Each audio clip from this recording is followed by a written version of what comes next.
출근길 뉴스를 종합해드립니다. 깊이 있는 뉴스 YTN FM 출발 새 아침. 오늘 날씨가 다시 추워졌습니다. 이 추위는 반짝추위라는 말이 나오고 있죠. 이제 반짝추위라는 말이 등장하는 것을 보면 본격적인 추위는 지나갔다 이런 생각이 듭니다. 또 그만큼 봄이 가까워졌다는 말일 텐데요. 자연은 어김없이 봄을 우리한테 선사합니다. 인간의 질서가 자연의 일부분인지는 몰라도 우리의 삶에도 겨울이 있으면 봄이 있습니다. 만일 지금 겨울과 같은 혹독한 환경이 있다 하더라도 봄이 올 것이라는 확신을 가지면 잘 견뎌낼 수 있을 거라는 생각합니다. 자, 오늘 봄이 눈앞에 와 있는 것처럼 여러분들의 삶도 봄을 앞두고 있다는 확신을 가지는 그런 하루가 되시기 바라겠습니다. 신율의 출발 새 아침 3부 순서 시작합니다.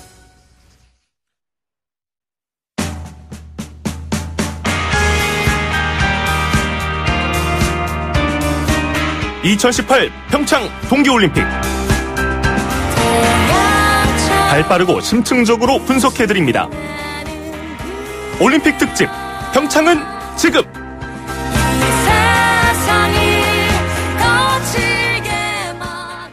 예, 저희가 지난주부터 평창 올림픽이 시작된 이후부터요.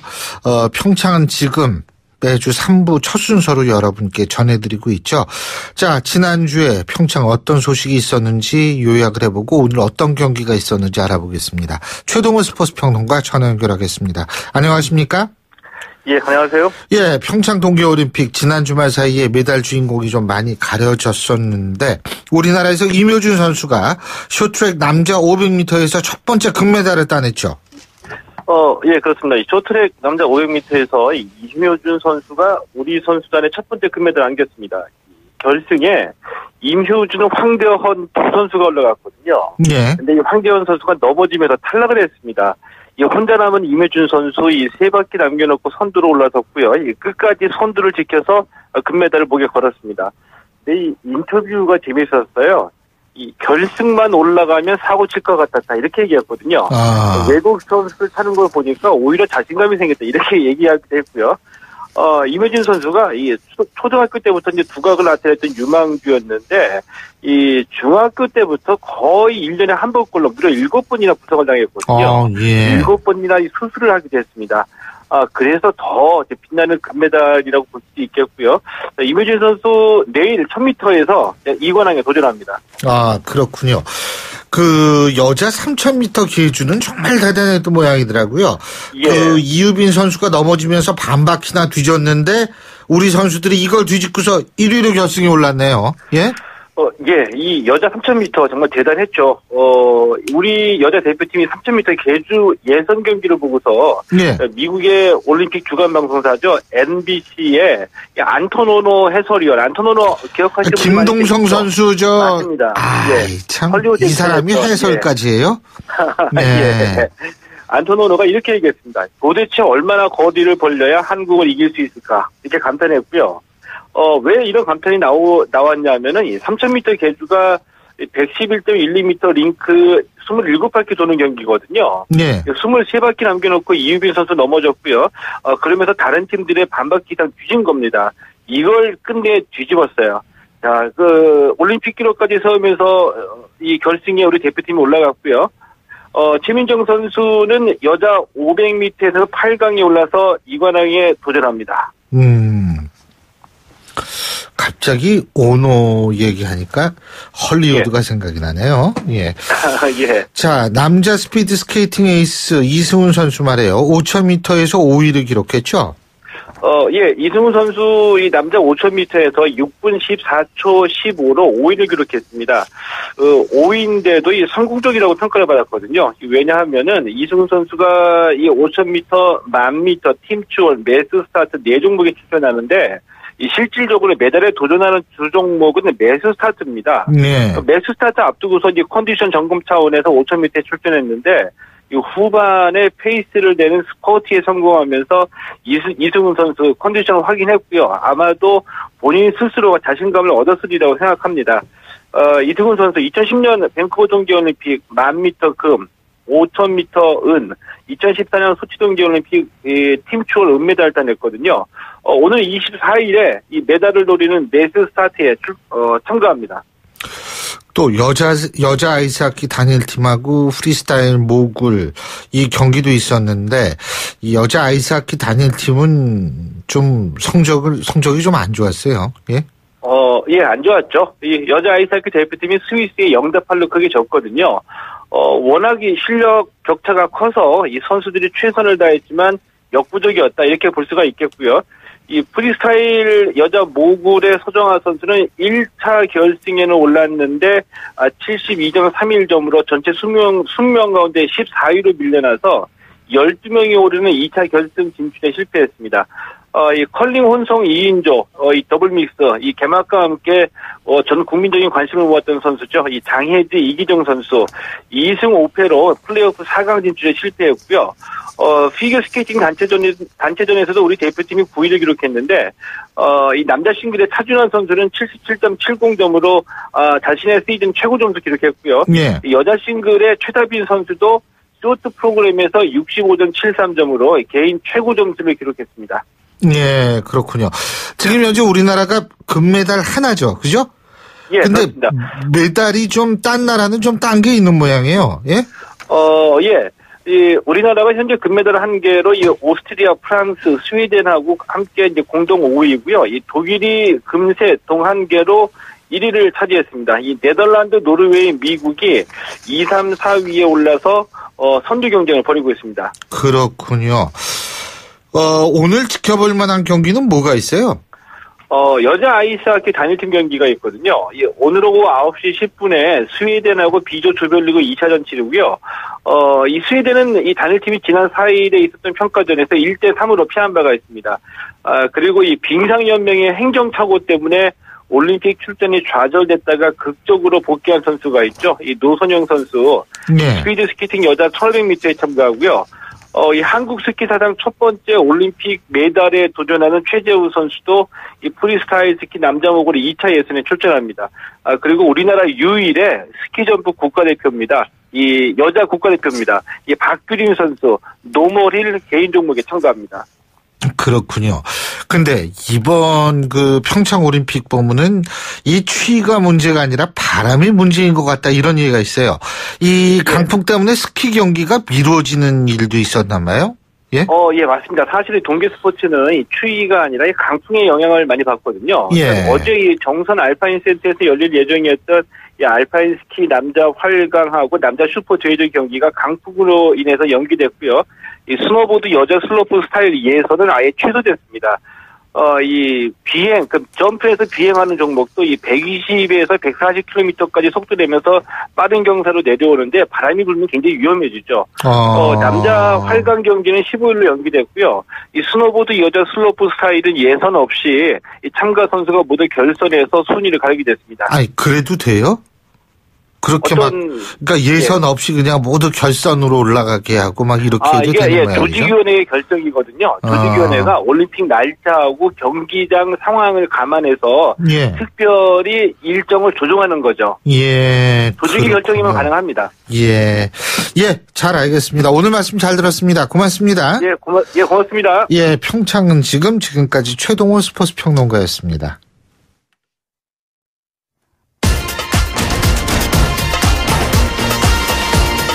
여러분이 지금 듣고 계신 주파수는 FM 94.5MHz입니다. YTN 뉴스 FM.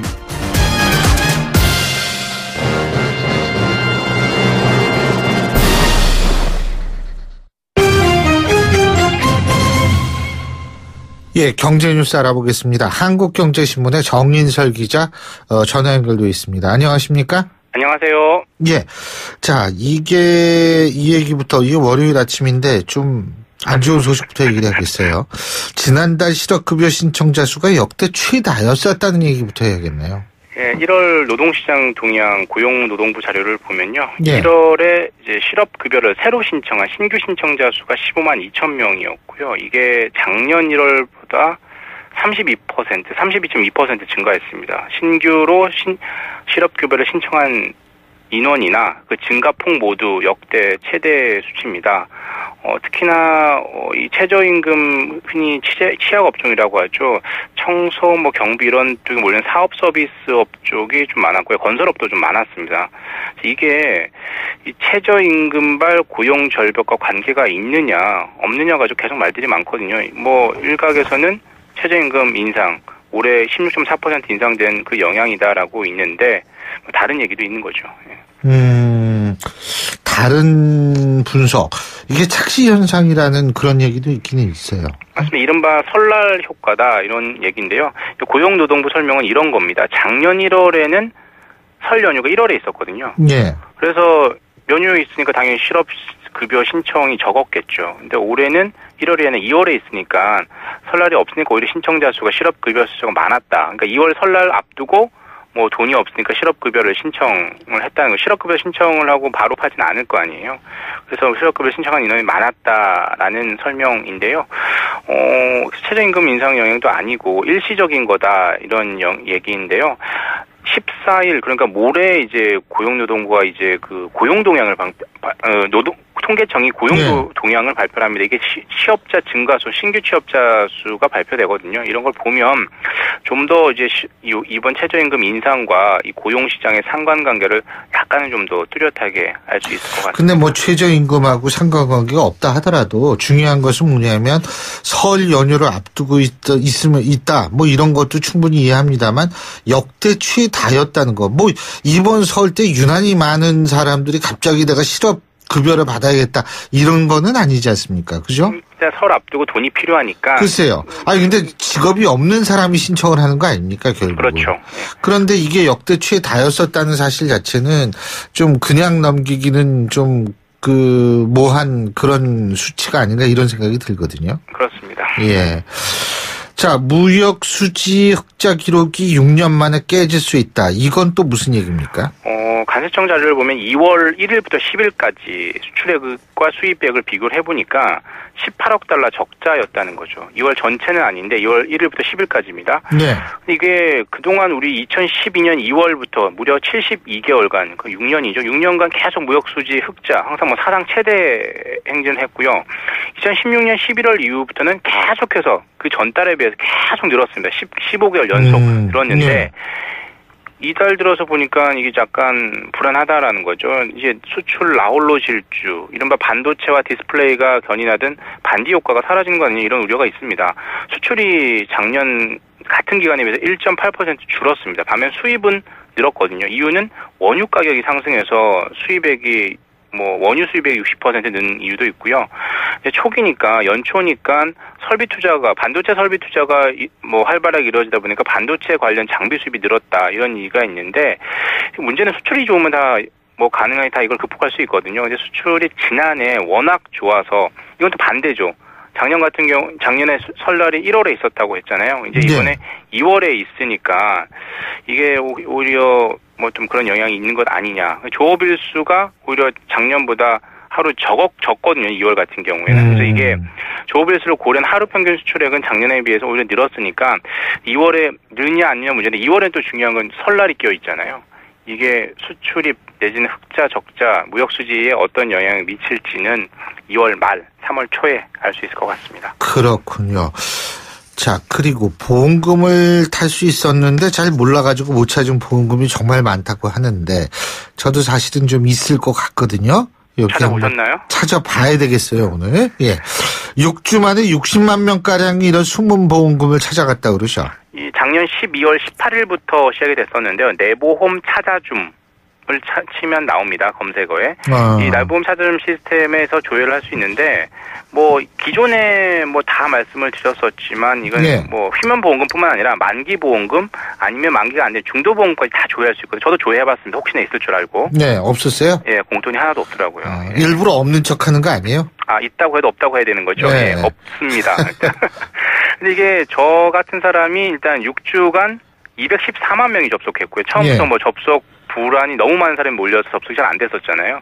이 중에서 59만 명이 숨은 보험금을 찾았다라고 합니다. 59만 명이. 예, 60만 명이죠. 그래서 6주간 거의 한 주당 10만 명씩 거의 보험금을 찾은 거고요. 예. 보험금 찾은 보험금 총액이 8,310억 원이었습니다. 상당히 많죠.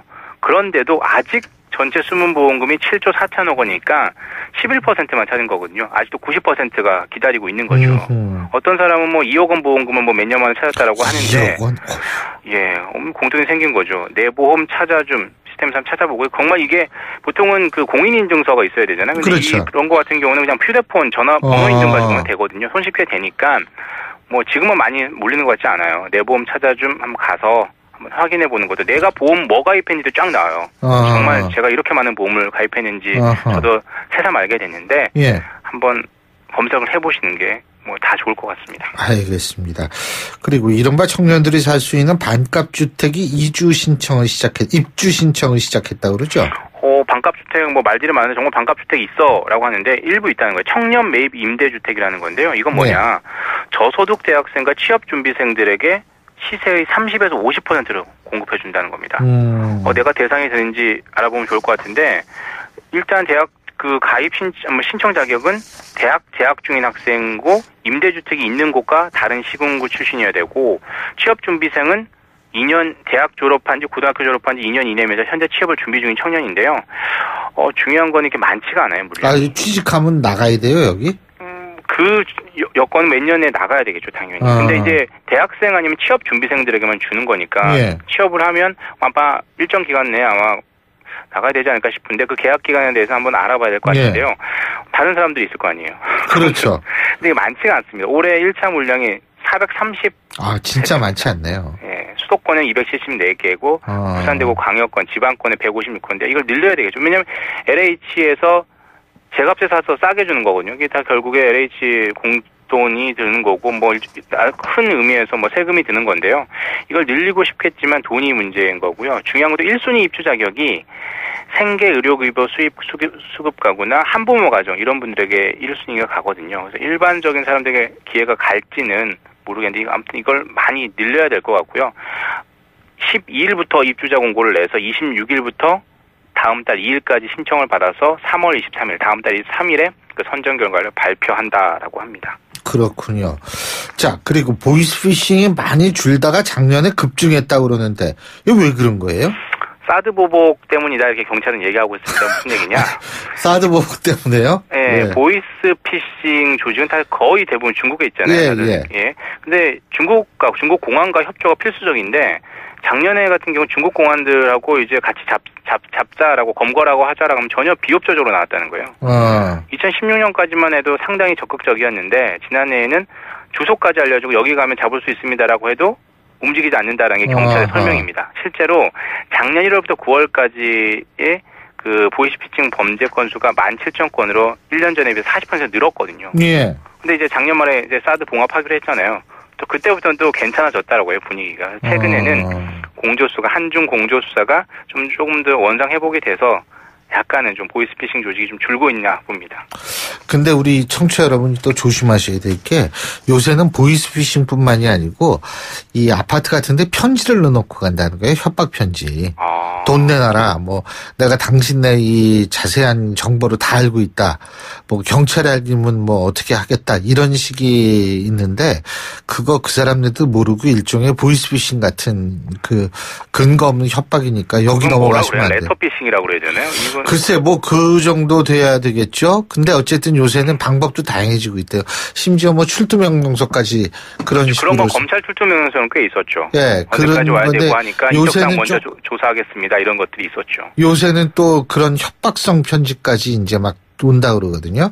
그러니까 이런 거에 절대로 여러분 속으시면 안 될 것 같습니다. 예, 오늘 말씀 여기까지 듣겠습니다. 고맙습니다. 감사합니다. 예, 지금까지 한국경제신문의 정인설 기자였습니다. 신율의 출발새 아침 3부 순서 여기서 줄이고요. 잠시 뒤 4부에서 뵙죠. 날카로운 분석, 내일을 보는 시선, 신율의 출발새 아침. 신율의 출발새 아침 4부 순서 먼저 광고부터 듣겠습니다. YTN 라디오 신율의 출발 새 아침. 예, 다시 돌아온 월요일 아침입니다. 제가 오늘 이 화요일이라고 아까 서두에 실수를 했는데 진짜 시간이 좀 빨리 갔으면 좋겠죠. 걱정하지 마십시오. 자, 오늘 지나고 내일 지나고 모레 지나면 이제 설 연휴가 시작이 됩니다. 그거 생각하시면서 오늘 하루 힘차게 보내셔야 될 것 같은데 8시 36분 28초 지나고 있습니다. 교통 상황 알아봐야겠죠? 박광현 캐스터. 네, 신일의 출발새 아침 교통정보입니다. 월요일에 만나는 길은 막히는 길이 많습니다. 서남 지역 따라 경인로 인천 방향으로 서울교에서 고척교까지, 여의도 방향으로는 온수에서 고척교, 영등포역에서 여의도공원까지 밀리고 있고요. 국회대로 따라 인천 방향으로는 화곡 고가에서 신월까지 쭉 더딥니다. 반대 여의도 방향으로는 신월에서 여의 2교까지 밀리고 있고요. 동부간선도로 사고 소식 들립니다. 군자교에서 성동분기점 사이 3차로에 사고 나서 어렵습니다. 신일의 출발새 아침 교통정보였습니다.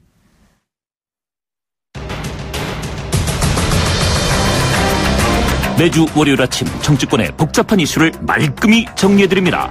출발당 최고위원회의.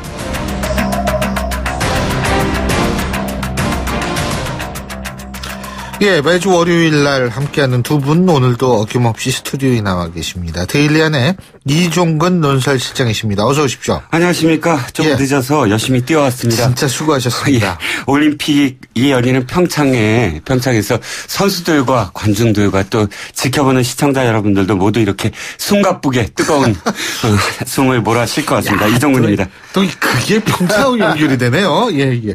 자, 두문정치전략연구소 서영호 소장이십니다. 어서 오십시오. 네, 평창 개막식 공연의 주제가 행동하는 평화였습니다. 평창이 평화가 되기를 소망해보는 아침 서양호입니다. 예. 자, 진짜 모두 평창 얘기들이 많이 나왔는데 평창이 하여간 정치, 경제, 사회, 문화 모든 면에 있어서 지금 주목을 받고 있는 건 사실입니다. 자, 그래서 내가 주목해본 정치인 말 한마디도 아마 평창이 아닐까 이런 생각이 드는데 먼저 이종우 실장님. 맞습니다. 저는 노회찬 의원이 펜스 부통령이 이번에 5분 만에 리셉션에서 그냥 가버린 것을 두고 펜스 부통령이 펜스 부통령이 펜스를 쳤다. P와 F 발음을 좀 주목해 주십시오. 를 쳤다라고 말을 했습니다. 그런데 펜스는 어느 때 치는 거죠? 보호할 때 칩니다. 보호하기 위해서 쳤다. 이거 무슨 말이냐면 펜스 부통령은 이미 펜스를 치겠다라고 선언하고 우리나라에 왔습니다. 어떤 펜스겠습니까? 사실은 북한의 위장 평화 공세에 대해서 우리나라 정부의 그 공세에 너무 끌려다니지 마라. 본인은 동선을 북한 사람들과 동선을 일치시키지 않았으면 좋겠다라고 이미 요청도 한 상태입니다. 그런데 어저께 청와대에서 사실은 발표하기를 청와대 문재인 대통령이 요구를 했다. 참석하기를 요구를 했고 또 이왕 오셨으니까 뭐 인사만 하고 가라. 뭐 이렇게 붙잡았다. 뭐 이렇게 얘기를 했습니다. 어저께 청와대에서도. 그런데 예고하지 않았습니까? 이미 부통령이 거기에다 대고 펜스를 쳤다 하는 비판을 하는 건 좀 무리한 비판이다 싶어서 골라봤습니다. 예, 서영 소장님. 네, 김일성 가면 맞다. 하태경 의원이 한 말인데요. 북한 응원단이 소품용으로 쓴 가면을 한 언론이 김일성 가면이라고 추측성 보도를 했는데 하태경 의원이 이것을 받아서 한 말입니다. 물론 해당 언론은 기사를 삭제하고 사과를 했고 뒤늦게 하태경 의원도 맞든 아니든 적절하다라고 한 발 물러났습니다. 김일성 사진 들어있는 현수막이 비 맞는다고 함부로 버렸다고 울고불고 했던 사람들 기억나십니까? 북한 사람들입니다. 김일성 사진으로 가면을 쓴다? 그것도 눈을 뚫어서 이건 불가능한 거 아니겠습니까? 보다 더 중요한 문제는 네. 보다 더 중요한 문제는 남과 북의 차이를 반복 선동의 수단으로 삼는 우리의 태도가 아닌가 싶습니다. 이번 김일성 가면 논란은 평창 올림픽을 평양 올림픽이라고 주장하는 보수 야당의 반복 선동과 괴를 같이 하고 있는 것 같아 씁쓸합니다. 색깔론으로는 더 이상 국민을 설득할 수 없습니다. 보수 야당은 변화된 조건에 맞는 새로운 대북 안보관이 필요한 건 아닌가 싶습니다. 자, 어쨌든 아이스하키 여자 단일팀은 8대0인가요? 7대0인가요? 네, 결과는 별로 안 좋았죠. 아주 참패했어요. 자, 근데 우리가 이 평창 올림픽 때 가장 보고 있는 것이 뭐냐면 김정은이 여동생이죠. 김여정이가 문재인 대통령한테 이제 남북 정상회담, 북한을 방문해달라 이렇게 요청을 한 건데 어떻게 보십니까, 이종우 실장님? CNN이 희대에 특종을 했죠. 특종을 했다고 아무도 지금 인정을 안 하는데 특종을 하지 않았습니까? 결과적으로는 CNN이 뭐라고 보도를 했죠? 예. 김여정이 친서를 갖고 올 것이다. 그리고 그 친서에는 정상회담, 그러니까 방북 요청이 있을 것이다. 라고 CNN이 보도를 했습니다. 청와대에서는 너무 합성한 얘기다. 라고 사실 그 방어를 했는데 사실은 그게 맞았습니다. CNN 특종을 했습니다. CNN의 특종은 어디서 비롯됐을까요? 북한에서 정보를 얻었을까요? 아니겠죠. 미국 내에서 이미 알고 있었다는 얘기입니다. CNN이 어느 소스로 그걸 보도할 수 있었겠습니까? 그렇다면 미국이 이미 정상회담 요청할 거라고 다 알고 있었다는 얘기죠. 그럼 무슨 뜻이냐면 이미 북한의 어떤 패턴들, 지금까지 수십 년간 이루어졌던 패턴들은 가장 불리할 때 정상회담이든 뭐든 평화공사를 해왔단 말이죠. 그러니까 미국도 이미 알고 있었던 그런 평화공세였다. 그러니까 북한은 지금 가장 두 가지겠죠. 대내외적으로 가장 힘든 절박한 시기다. 두 번째는 이번 평화공세로서 사실은 마지막 단계를 완성시키겠다라는 이 두 가지의 어떤 목적으로 친서를 보내지 않았나 싶습니다. 예. 네. 미국의 대북 제재 해결에 한국이 나서달라는 요구로 보입니다. 북한은 ICBM 발사 능력 향상을 하면서 미국을 대화에 적극적으로 끌어들이려고 했는데 오히려 미국은 북의 인권 문제, 대북 제재 행정명령 등을 통해서 북한을 압박하고 있습니다. 특히 펜스 미 부통령이 2박 3일간 평창올림픽 일정 동안 강력한 대북 제재 기조를 이어가고 북한 대표단과는 얼굴도 마주치지 않았습니다. 북한은 미국과 대화가 꽉 막힌 상황에서 평창올림픽을 계기로 한국 정부가 직간접적으로 북의 입지를 높여주기를 기대하고 있는 것 같습니다. 북한 핵과 미사일 문제를 근원적으로 해결하려면 북미 간 대화와 협상이 필수적입니다. 그런 점에서 문재인 대통령과 북한 대표단의 만남이 어떤 형식이든 북미 간 접촉의 단초를 여는 계기로 이어지길 바라는 것은 남과 북이 같은 생각 아닌가 싶습니다. 예. 근데 이제 문재인 대통령의 반응. 이거였죠. 앞으로 여건을 만들어서 성사시키자. 이런 얘기인데, 이 대처는 잘했다는 평가가 많아요. 어떻게 보십니까? 이종훈 실장님?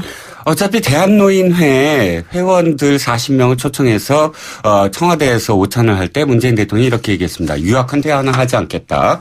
그 공헌을 믿는다면 그 공헌이 계속 유지된다면 사실 여건을 만들겠다라는 건 보수 진영에 대한 일단 설득.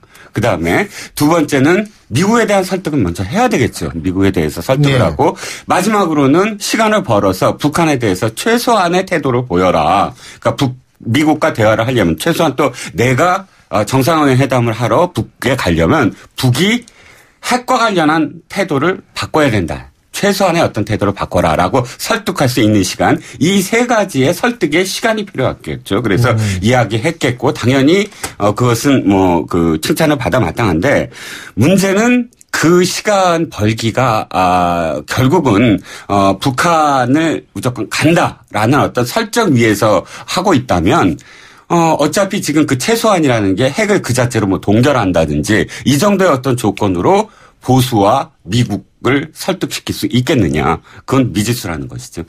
예. 네. 북한이 그 한국 측에 공을 넘겼는데요. 다시 문재인 대통령이 북측으로 공을 넘긴 것 같습니다. 그러니까 김정은 북한 노동당 위원장이 3차 정상회담을 하자라고 제안한 것에 대해서 문재인 대통령은 흔쾌히 그러자라고 얘기했는데 조건을 붙였죠. 여건을 만들어 성사시키자. 그 얘기는 뭐냐면 그냥 해서는 안 되고 이를 그 남북 대화하기 이전에 국제사회를 설득시킬 수 있는 여건을 만들자는 건데 잘 기억하실 것입니다. 2000년 6월 15일 1차 남북 정상회담은 미국과 북한 간의 제네바 회담에서 북핵 동결을 합의하면서 성사가 가능됐습니다. 2007년 10월 4일 2차 남북 정상회담도 같은 해 2월 열린 6자 회담에서 북핵 해결을 위한 213 합의가 나오면서 가능했습니다. 그렇기 때문에 문 대통령이 이날 접견에서 남북관계 발전을 위해서도 북미 간의 조기 대화가 반드시 필요하다고 강조한 것도 이런 맥락인 것 같습니다. 다만 북핵 포기 조건으로서 남북 대화를 바라는 미국과 북핵에 대한 문제 해결의 협상의 출발로서 남북 대화를 바라는 한국 입장 안에 다소 간극이 있는 건 있습니다. 확실합니다. 그러나 굳건한 한미 동맹을 감안한다면 이런 간극 정도는 좁힐 수 있을 것 같고요. 한국의 이런 노력에 대해 북한은 평창 올림픽 이후에 핵과 미사일 문제 해결을 위해서 미국과 대화를 원한다는 분명한 입장을 표명해야 남북 대화도 실질적으로 가능하다는 점 명심해야 될 것 같습니다. 아니 근데 이게 당장 이제 나올 얘기가 뭐냐면 저 얘기거든요. 그 한미 연합훈련 이거 어떻게 해야 되느냐 어떻게 보세요 이정훈 실장님? 일단 한미 군사 훈련은 예정대로 치러져야 된다. 예, 문제는 이겁니다.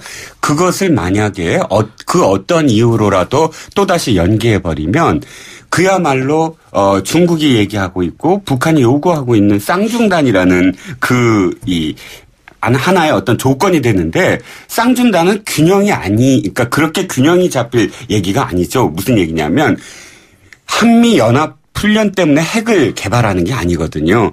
북한이 호전적으로 수십 년간 호전적인 어떤 이 태도를 보여왔기 때문에 군사훈련을 하는 것인데 군사훈련을 하지 말아라는 건 어떠한 이유로도 북한의 어떤 전략에 가장 첫 번째로 우리가 그냥 들어주게 된다. 그런 선례를 남기면 안 된다. 저는 어떤 정상회담을 하더라도 우리가 예정된 군사훈련을 해야 된다고 봅니다. 네, 저도 뭐 한미 연합훈련은 예정대로 진행돼야 한다고 보는데요. 그렇기 때문에 아마도 문재인 대통령이 평창 올림픽이 끝난 직후 그리고 한미 연합훈련이 예상되고 있는 4월 전 3월경에 대북 특사를 통해서 북한과 접촉하면서 한미 연합훈련에 대한 이해와 설득을 시키고 이 문제와 남북의 대화, 북미 대화에 대한 여건을 형성시키자라고 하는 그 대화의 물꼬를 트지 않겠나 그런 생각이 듭니다. 근데 북미 대화 지금 차영호 소장님이 말씀하셨는데 핵 포기 없이 대화는 없다라는 미국의 입장이 이런 바뀌어져야 되는데 그게 가능하냐라는 그런 측면이죠. 특히 이제 미국은 북핵 문제 뭐 동북아 평화, 동북아의 어떤 그 스테이터스 이 스테이터스 코 그러니까 현상 유지 뭐 이런 것들에 대한 문제가 아니라 자기네 생존 유지에 관한 문제라고 생각을 하지 않습니까? 그렇죠. 그러니까 중요한 건 지금 그 진보 진영에서 정확하게 입장 표명을 하라는 거예요. 입장이 아니라 그러니까 예를 들어서 북에 어디까지 요구할 거냐는 거죠. 그러니까 이야기를 하다 보면은 핵 동결이라는 부분이 핵에 지금까지 완성된 걸 그대로 유지해라. 유지하는 것도 사실은 조건이 될 수 있다. 이렇게 지금 표현하는 분들이 많은데 만약 그렇다면 거기서부터 논의를 다시 내부적으로 해야 된다. 그런데 애매하게 핵 동결이라고 있는 표현이 뭐 핵 유지냐 아니면 실제로 비핵화를 전제로 하는 것이냐 이게 굉장히 모호하다는 것입니다. 그래서 제 입장에서 봤을 땐 핵 동결은 만약에 진보 진영에서 최소한의 조건이라고 한다면 그건 받아들일 수가 없다는 거예요. 왜?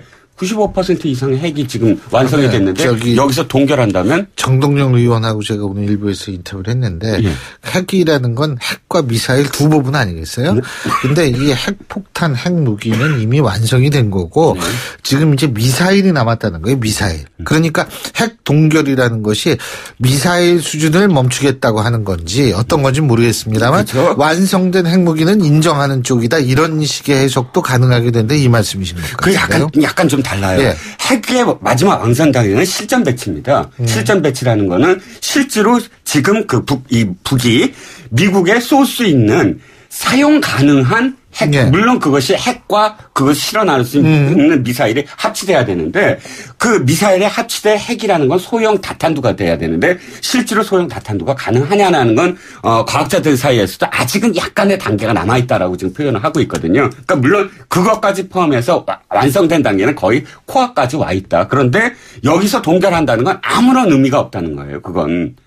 그러니까 사실은 핵 동결이라 비핵화를 전제로 해야 된다라는 그 주장을 하는 겁니다. 네, 저는 뭐 지금 한미 동맹이 아주 훌륭한 그 호흡을 보여주고 있다고 봅니다. 그 미국은 그 배드캅 역할을 하고 있고 한국은 그 굿캅 역할을 하고 있는데 미국이 대북 제재와 압박으로 얼르고 한국은 대화 협상으로 달래면서 양공 작전을 펼치고 있다는 생각이 듭니다. 그렇기 때문에 저는 미국의 입장에서도 직접적인 북미 접촉에 대해서는 지금 현재 대북 제재의 기조와 어긋나기 때문에 바로 나서지 않겠지만 한국을 통해서 북이 현재 요구하는 요구가 무엇이고 현황이 어떤지에 대해서 파악해 나간다라고 한다는 점에서 미국은 남북 대화 자체를 막을 것 같지는 않습니다. 다만 남북 대화의 그 조건으로 북핵 비핵화 문제를 들고 나설지 아니면 회담의 결과로서 비핵화 문제에 대해서 조건을 걸지에 대해서는 좀 차이는 있을 수 있겠지만 그 문제에 대해서도 저는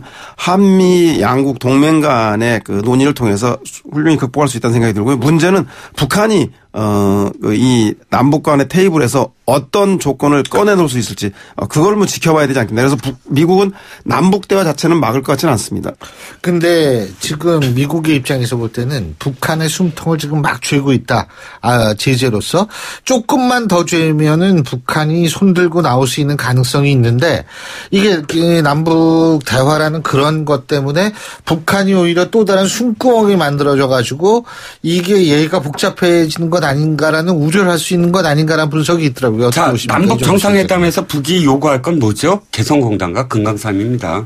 아마 그것은 제재와 별개로 우리 문재인 대통령한테 아주 세차게 요구를 할 테고 만약에 문재인 대통령이 그 후보 시절부터 공약했듯이 금강산 열어주고 개성공단 다시 시작하겠다라는 그 공약을 만약에 받아들인다 한다면 제재 숨통 완전히 트이는 것이죠. 그러니까 그 어떠한 것으로도 사실은 그래 그건 뭐 나중에 얘기하고 우리 민족끼리 했던 거 다시 하자 이런 어떤 공세가 저는 가장 우려된다는 것입니다. 그걸 만약에 받아들이는 순간 사실은 뭐 모든 제재는 공면불이 될 것이다라는 것이죠. 예. 뭐 대화의 결과 북한은 자신들의 핵을 용인한 것을 보장받고 싶을 거고 그렇죠. 아마 한국과 미국은 북핵의 폐기, 비핵화를 바라게 될 것입니다. 따라서 이번에는 아마도 우리 국민들도 그렇고 그 국제사회 여론이 또다시 북한의 시간 끌기라든가 한국을 이용하려고 하는 전술적 대상으로서 한국을 활용하는 것에 대해서 용납하지 않을 것 같고요. 비핵화로 가기 위한 북한의 어떠한 프로세스를 밝히지 않는 한 실질적인 남북 관계라든가 미북 관계가 개선되기 어렵다라는 측면에서 북한도 이번에는 본인들이 비핵화 요구에 대한 분명한 조건들을 내걸고 협상에 임하지 않을까 싶은 생각 듭니다. 예, 어쨌든 지금 남북 관계뿐만이 아니고 이 북한과 미국 그리고 북한과 국제사회의 문제라는 것이 그리고 항상 우리가 잊어먹으면 안 되는 게 북핵 문제는 여기서 끝나는 게 아니고 이란이라든지 중동의 핵도미노로 이어질 수 있고 동북아의 핵도미노로 이어질 수 있는 문제이기 때문에 그런 차원에서 우리가 접근을 해야 한다. 과거같이 남북 관계가 그냥 이 남북 긴장 때문에 발생한 거라면 남북 대화하고 정상회담 하면 풀어지겠지만 지금 남북 대화라는 것이 한반도 위기 극복의 수단이 될 수 있을지 우리 낙관할 수 있는 환경은 아니다. 대충 이렇게 정리를 해보겠습니다. 오늘 두 분 말씀 여기까지 듣겠습니다. 고맙습니다. 감사합니다. 네, 감사합니다. 예, 지금까지 데일리하는 이종건 논설실장, 두문정치전략연구소 서영우 소장 두 분과 함께했고요. 자, 월요일 아침에 보내드린 신율의 출발 새 아침. 오늘 순서는 여기서 모두 줄이겠습니다. 이번 주에는 설 연휴가 있죠. 여러분 벌써 마음 많은 고향으로 달려가신 분들이 많을 것 같은데요. 자, 그래서 오늘 하루 여러분 그 생각하시면서 힘내시기 바라겠고요. 전 내일 아침 7시 15분에 다시 오겠습니다. 신율이었습니다. 고맙습니다.